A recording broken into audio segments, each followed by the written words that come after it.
I have been working my way through the Hebrew text of the book of Job, and we have just finished chapters 38 and 39, where Job is being asked by God to answer some questions about God's creative greatness, and not only in the inanimate world, but in the animate world. And now we come to verse or chapters 40 and following to 42:6, where we see God's second speech. And what I'd like to do is go verse by verse, read the Hebrew, look at the grammar, do some inductive study of the grammar, and also some historical Hebrew grammar as I'm doing it with commentary.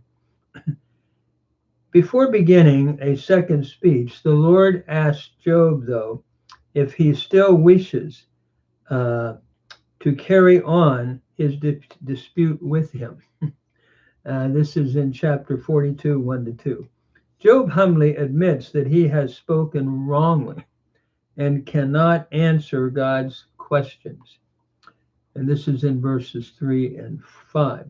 The Lord then answers Job in a second speech, beginning in 46 to 41:34. After ironically inviting Job to deck himself with majesty and rule the universe, God asks Job if he can capture Behemoth, that is, and there's a debate on that, but I'm understanding this as the hippopotamus, or subdue Leviathan. Again, I'm seeing this possibly as the crocodile. The answer is obviously no. Only God can do that. Hence again, Job is humbled before the sovereignty of God. So we begin in verses 1 and 2 as the Lord begins to talk to Job and ask him questions. Vaya'an Adonai et Job vayomer. And the Lord answered Job, and he said, notice Vaya'an is from the root anan, to answer, or anah, to answer. Here we have a cow imperfect third masculine singular with a vav consecutive. So the Lord answered Job, Vayomer, and said, another cow imperfect third masculine singular from Amar. Harov im Shaddai Yatsur Muhiach Eloha Ya'anena. That is, shall, and here we have that interrogative hey again, shall he that reproves contend with the Almighty? The one who is reproving, is he able to have a contention with the Almighty? Notice here, haruv, or ruv, is a cow infinitive absolute from rib, a middle weak verb, and so to actually contend or to reprove with the Almighty in a contention. Are you able to do that, Job? The one who argues, Mochia Eloha Ya'anenu, he that argues with God, let him answer. Notice Mochicha is from the root Yacha. Notice here we have historically what would have been a pei vav verb, and we're seeing that here in the Hifil come back. It would have been Malchicha becoming Mochicha. So we have a Hifil form here from Yachach, historically Vachach, a Hifil participle, masculine, singular. So shall the one who reproves God, or shall the one who reproves God, let him answer. Notice Ya anenna, let him answer him, is from the root ana, to answer. It's a jussive, it's a hiphil uh, jussive, third masculine singular, plus the pronominal suffix. So let him answer it, really. Let him answer it. And so, again, God is challenging Job to give an answer if he thinks he is able. It is interesting here. The Lord invites Job to answer his questions put to Job really in the previous display of his power and glorious creation. If Job wants to contend with the Almighty, then let him answer God. This is the question, or this is the point that the text is making. Then in verses 3 and 4, it continues. Vaya'an, and Job answered the Lord and said, Vaya'an et Adonai vayomer, behold, hein, kaloti ma ashivecha, yadi samti lemo fi. Behold, I am of little account. I am of small account, is the idea here. What shall I answer you? Notice kaloti is from kalal, the middle, we have a doubling of the lamed here, meaning to be of small account. And here we have a cow perfect, first person singular from kalal. So behold, I am of small account. What shall I answer you, or return an answer to you? Again, we have another imperfect hiphil, first person singular from shu. What shall I answer back to you? With the pronominal suffix in the cha, second masculine singular. Yadi samti lemo fi. My hand I place to my mouth. Notice samti is the cow perfect first common singular from sim, middle weak verb again. So my hand I place to my mouth. Once I have spoken, but I will not answer again, Job says. Notice, achat dibarti velo e'aneh, ushatayim velo osif. That is, once I spoke, but I will not answer. Notice, dibarti is from davar, to speak. Again, it's a PL, perfect, first common singular from davar. So once I spoke, and I will not answer. In other words, I've already spoken, but I've made a mistake. I'm not going to answer. Notice, echana is from ana, to answer, a cow, imperfect, first common singular from ana. Twice, indeed, u shetayim velo osif. Twice, but I will not proceed or continue. I will not add to what I've said. Notice Hosif is from Yasaf. It is another hiphil form. First, hiphil, imperfect, first common singular from Yasaf, historically Vasaf.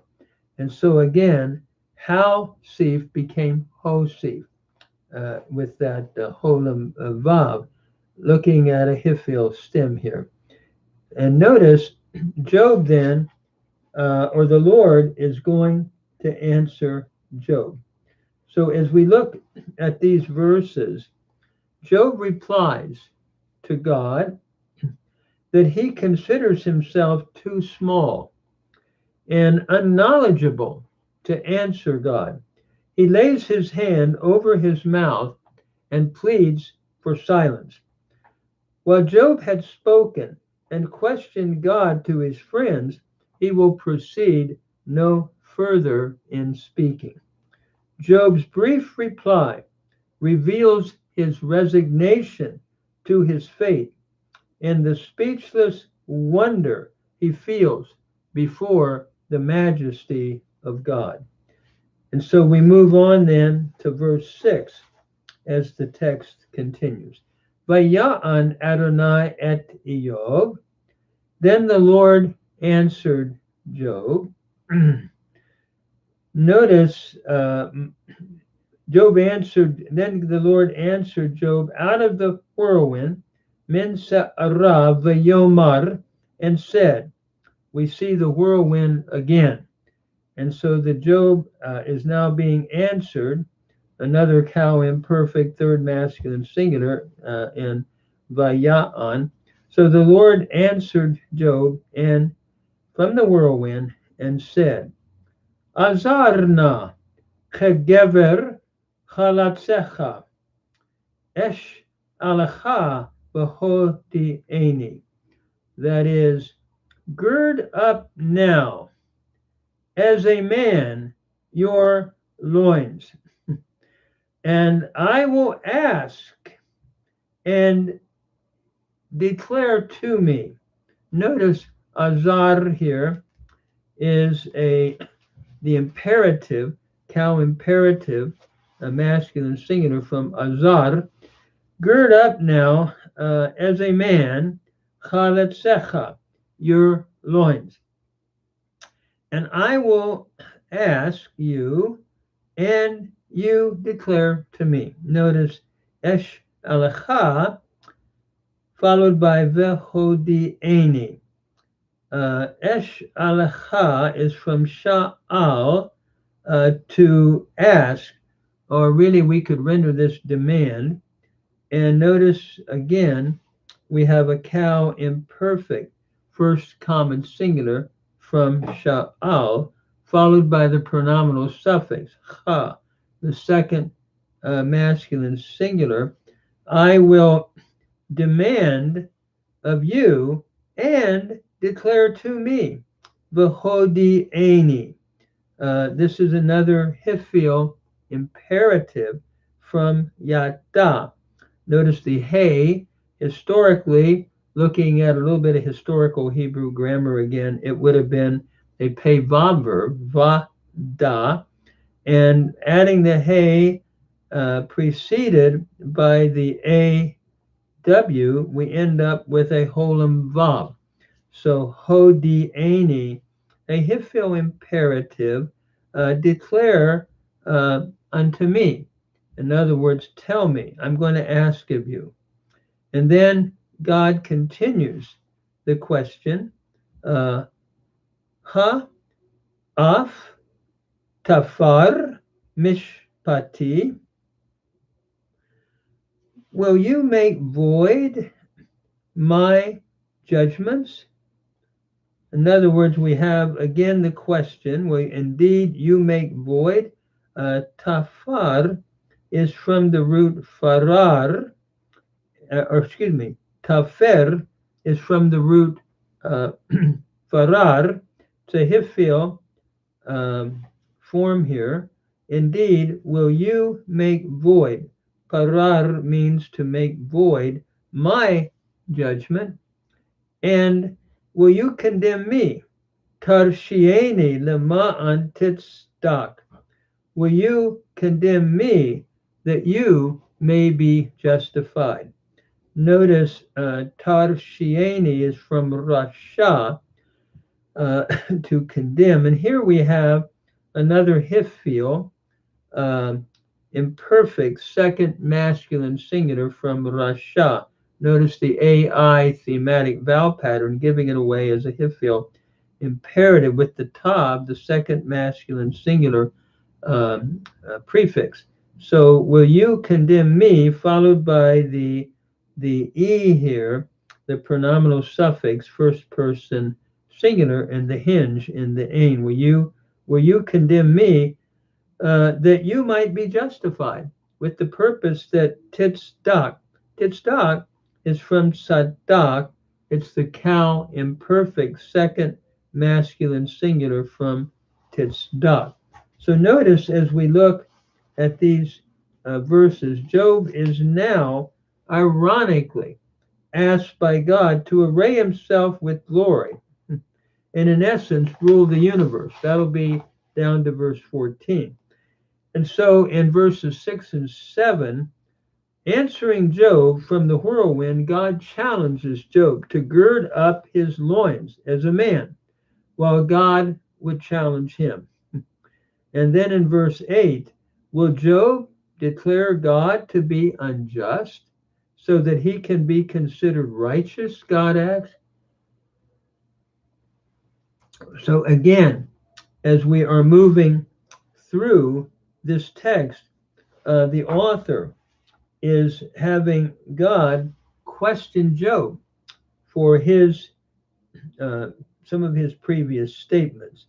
And then in verse 9, Ve'im zaroa ka'el lak, or have you the arm of God? In other words, have you an arm literally like God is the thought here. And uvikol kamohu tarhem, and with your voice, uh, can you thunder with a voice like him, literally, with a voice kamohu as him? Notice kamo is followed by who, the pronominal suffix. Can you thunder? Tar'em is from ra'am, to thunder. It's a hifil imperfect second masculine singular. Are you able to thunder with a voice like him? Is the question that God is asking. It's interesting as we look at this verse then. Does Job, the writer saying, have an arm like God, symbolizing divine strength in ruling the universe? Or can Job utter his voice like God as he disperses justice to the wicked? If Job cannot do these things, and of course he cannot, then what right has he to challenge God, is the thought. If he can't take God's role, then it is foolish and wrong for him to try to find fault with God. It is out of his realm to do that. This is the thought of the text. But then we move on in verse 10, and it reads, Hadeh na gaon vegovach. That is, deck yourself now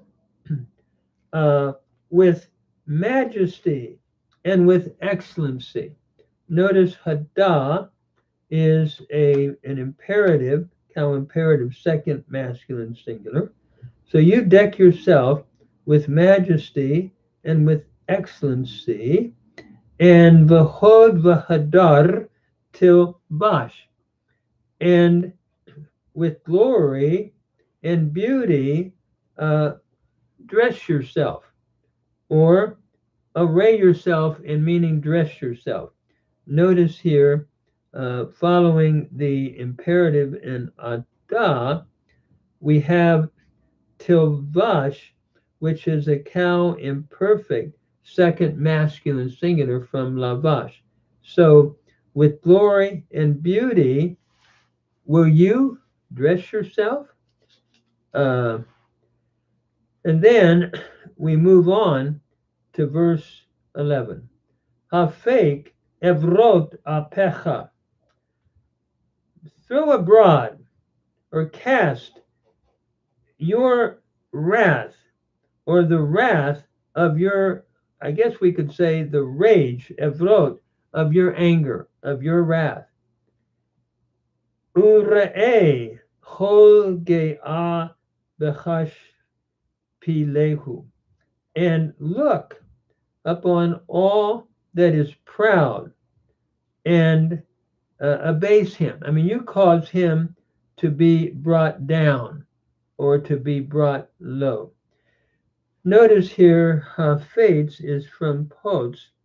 Again, we have a hifil, imperative, masculine, singular. So cast abroad the wrath of your anger, or the rage of your anger, and look. Ra'eh is a cow, imperative, masculine, singular, from ra'ah. Look on everyone who is proud, and hush pilehu, and cause him to be brought low. Again, we have a hifil imperative, masculine, singular, followed by the pronominal suffix, third masculine singular in the who. So you look upon everyone that is proud, and you cause him to be brought low or to be brought down. Notice as we look at these verses, God is challenging Job, ironically, again, to deck himself with God's attributes of glory and majesty and to rule the universe. God challenges Job to cast his anger abroad and judge the proud with his wrath. This is the thought, I believe, of the text here. Again, all of this is responding to some of Job's statements earlier in the book. Then we move to verses 12 and 13. Notice verse 13, well, verse 12 and 13. Re'eh kol ge'eh haknihehu. That is, look on all the proud and bring him down. Notice kana, again, is the root to bring low or to bring down. And here we have a hifil, imperative, masculine, singular, followed by the pronominal suffix, third masculine singular in the who. And notice the hey here with the pathak gives it away as a hifil imperative. And tread down the hadok rashaim tachtam. That is, tread down the wicked ones in their place. Notice hadak is from the root hadak, and it means to tread down. It's a cow imperative, masculine, singular. So judge the wicked, tread down the wicked in their place is what Job is being asked to do. You become judge then. And then he goes on in verse 13. Notice, hide them. Tamneim be'afar yachad. Hide them in the dust together.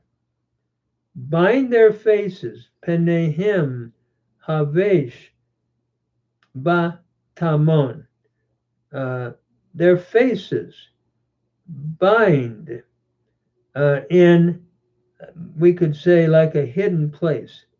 So what he's really, we have these imperatives again, and havash, cow imperative, masculine, singular, and also in the root taman, followed by the aim, the pronominal suffix, a third masculine plural.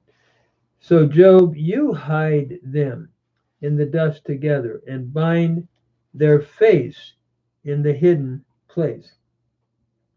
As we look at this text, like God, Job is to tread down the wicked in their place. He is to trample the arrogant in judgment and hide them in the dust by bringing them into death. Job, do you have that authority? Do you have that power? And then God comes back in verse 14, or the author comes back speaking for the Lord. But gamani odecha, then I will confess to you. I will cause you to know. By the way, this is from the root yada, historically, again, a vada root.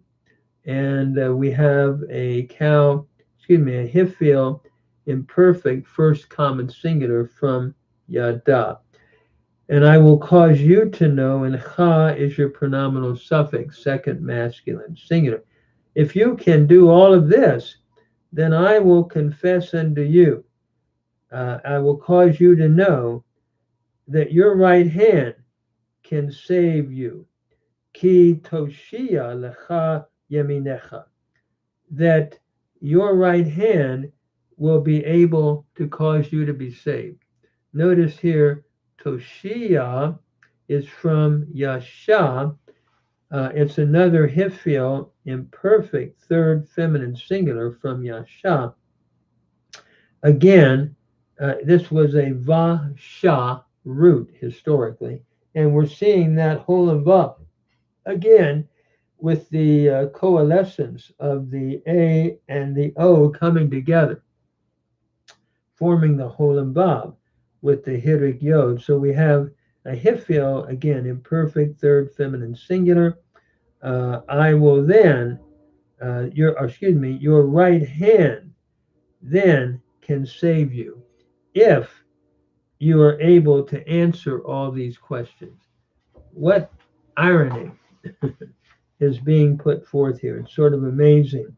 If Job is capable of doing the things that God asked him to do, then God will admit that Job can save himself by his own strength. And of course, Job is not able to do that, being mortal, being a human.